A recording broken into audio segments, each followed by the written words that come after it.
మీ సొంత ఇంటి కలకు అసలైన నేస్తం బీబీజీ ఇండియా. అమరావతిలో నికార్సైన ప్రాపర్టీ కోసం కాంటాక్ట్ 0406903224.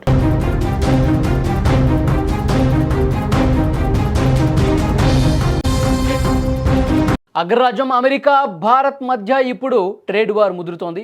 అమెరికా వాణిజ్య మంత్రి హోవార్డ్ లుత్నిక్ చేసిన వివాదాస్పద వ్యాఖ్యలు అంతర్జాతీయ దౌత్య వర్గాల్లో పెను సంచలనం సృష్టిస్తున్నాయి.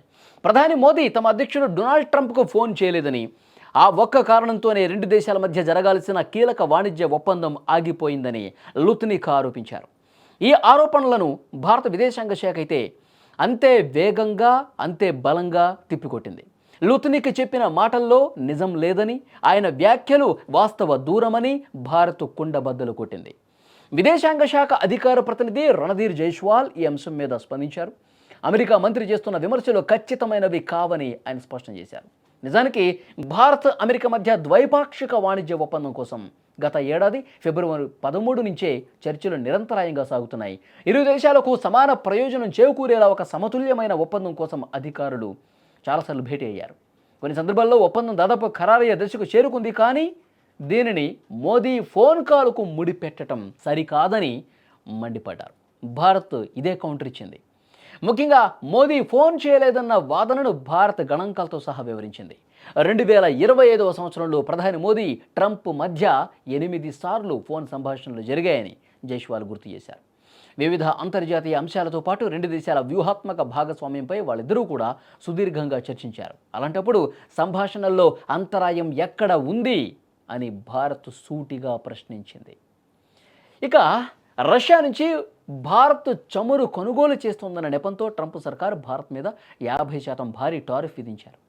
ఈ సుంకాల తగ్గింపుపై స్పష్టత రావాలంటే వాణిజ్య ఒప్పందం ముగియాల్సి ఉంది. అమెరికా తన వైఫల్యాలు కప్పిపుచ్చుకోవటానికే ఇలాంటి ఆరోపణలు చేస్తోందన్న విశ్లేషణలు వినిపిస్తున్నాయి. ఇదేమైనా పరస్పర ప్రయోజనాలే పరమావధిగా భారత్ తన పంథాను కొనసాగిస్తుందని, త్వరలో ఈ ఒప్పందాన్ని కొలిక్కి తెస్తామని ధీమాగా చెప్తున్నటువంటి పరిస్థితి. కానీ అమెరికా మంత్రి ఈ విధంగా మాట్లాడటం నిజంగా హాస్యాస్పదంగా ఉంది. మోదీ ట్రంప్కి ఫోన్ చేయలేదు కాబట్టే వాణిజ్య ఒప్పందం జరగలేదు అంటే ఎంత హాస్యాస్పదంగా ఉందంటే, అబద్ధాలు 10 సార్లు చెప్తే నిజమైపోతున్నటువంటి ధీమాతో అమెరికా ఉన్నటువంటి పరిస్థితి ఉంది. కానీ మనం గణాంకాలతో చెప్పేసరికి వాస్తవాలు ఏంటనేది కూడా ప్రపంచ దేశాలు గమనిస్తూ ఉన్నాయి. సరే, ఏది ఏమైనప్పటికీ మన మీద సుంకాలు పెంచే ఆలోచనతోనే ట్రంప్ ఉన్నాడు అని చెప్పి ఈ మంత్రి మాటలను బట్టి మనం అర్థం చేసుకోవాలి. ఎందుకంటే రష్యాతో భారత్ చమురు కొంటోంది, మేము చెప్పినా వినట్లేదు అని చెప్తూ ఉన్నారు. కానీ భారత్కి ఏది అవసరం, భారత ప్రజలకు ఏది ఉపయోగం, భారత ప్రజలకు, రైతులకు, వ్యాపారస్తులకు, మన దేశానికి ఎక్కడ చమురు తక్కువ వస్తే అంతర్జాతీయ ప్రమాణాలకు అనుగుణంగా మనం ముందుకు పోతా ఉన్నాం. కానీ అది ట్రంప్కి నచ్చట్లా.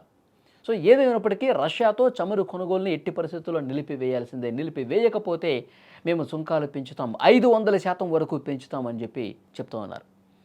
సో డెఫినెట్గా ఇది కొంత ఉద్రిక్తతలు పెంచే అంశమే. కానీ ట్రంప్ అన్నంత పని చేస్తాడా?